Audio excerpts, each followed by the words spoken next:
ఆయన కృతజ్ఞతాస్తుతులు చెల్లించుకుందాం. ఒక మాట చెప్తారా దేవా, ఈ 3 దినాలు మా మధ్య తెలిసినందుకు కొందనాలు ప్రభావ. ఈ మీటింగ్స్ ద్వారా అయా మా జీవితాన్ని మేము ఎలా ఇంకా నీ వైపు పెట్టుకోవాలో, ఇంకా ఎలా బతికించుకోవాలో, ఎలా నేను ఎదగాలో, ఎలా నేను భయపడలు కలిగి ఉండాలో మాకు నేర్పించయ్యా. వింటున్న వాక్యాలను బట్టి మా జీవితాలు మేము సరి చేసుకునే కృపను మాకు దయచేవా. నోరు తెరిచి అందరూ దేవుడికి కృతజ్ఞతాస్తుతులు చెల్లించుకుందాం. ఇది మౌనంగా ఉండే సమయం కాదమ్మా. వాక్యం చెప్పినప్పుడు మౌనంగా ఉన్నాం, విన్నాం, కానీ ఇదిగో మరి ఆరాధించే సమయము, ఆరాధించినప్పుడు నువ్వు నోరు తెరిచి హృదయపూర్వకంగా దేవుడి సన్నిధిలో కృతజ్ఞతాస్తుతులు చెల్లించు. ఇప్పుడు మనం వాక్యం విన్నాం కదా, నిజమే దేవుని మాటకు లోబడే వారంగా యెషయా ఎక్కడికైనా ఉన్నప్పుడు నిజము చెప్పకుండా అబద్ధం ఆడుతూ చెప్తా ఉన్నాడు కదా, ఎక్కడికి వెళ్ళలేదని. అప్పుడు యెషయా అంటా ఉన్నాడు, ఇదిగో నా ఆత్మ నీతో కూడా రాలేదా?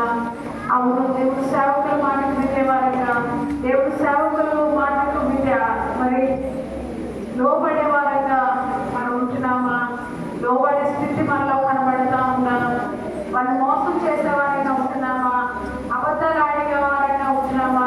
ఇప్పుడు మనం విన్న వాక్యం అదే కదా, సేవకులకి ఎలా మన జీవితాలకు మరి ఉంటున్నాయో ఒకసారి పరిశీలన చేసుకుందాం.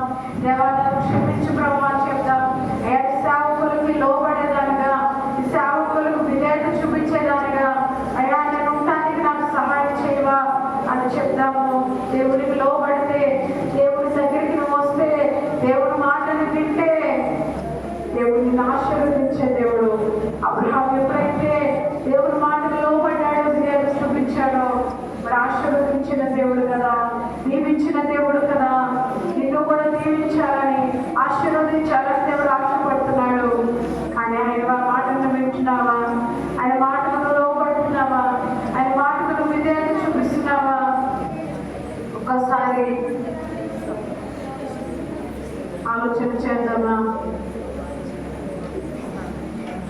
నీ మాట జీవము గలదయ్యా, యేసయ్యా చక్రపతి దేవా,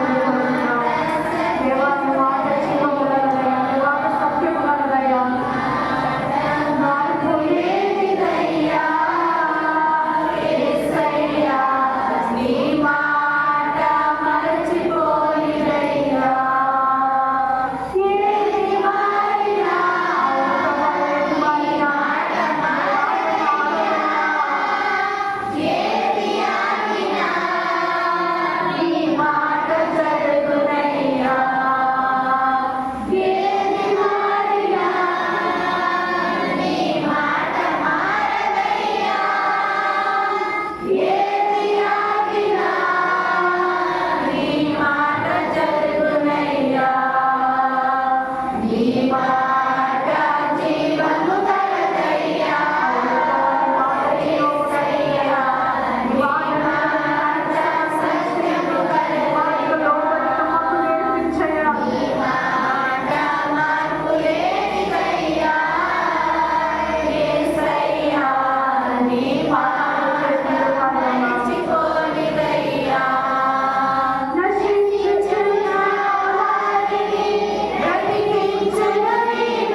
అయ్యా నేను బంధింపబడిన వారిని లేవనెత్తింది ఆయన మాట.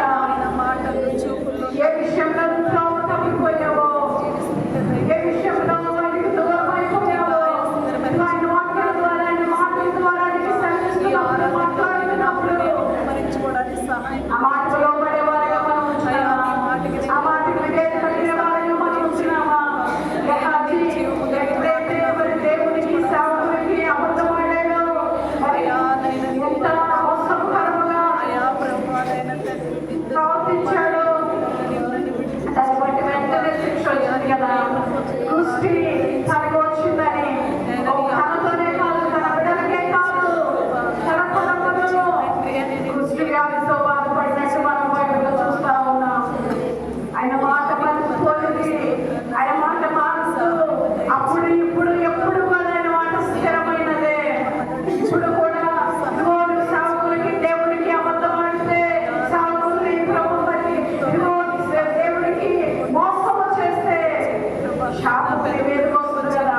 ఆ శాపం రాలేకుండా దేవుడు తన వాక్యం ద్వారా మాట్లాడుతున్నప్పుడు, తన మాటలు ఇస్తున్నప్పుడు లోపడేలాగా మనం ఉంటున్నామా?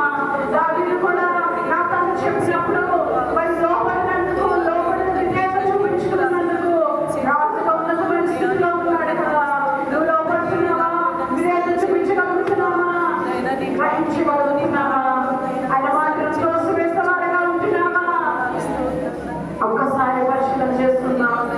3 దినాల్లో నీ జీవితం ఎలా నువ్వు మార్చుకోవాలనుకుంటున్నావో, నీ ప్రవర్తన, నీ ఆలోచనలు, నీ తలపులు ఏవైతే నువ్వు సరిదిద్దుకోవాలనుకుంటున్నావో, దేవుడి వాక్యం ద్వారా మనతో మాట్లాడాలనుకుంటున్నాడో నీకు సమీపంలో వాటిని గట్టిగా పట్టుకొని మాకు నేర్పించు.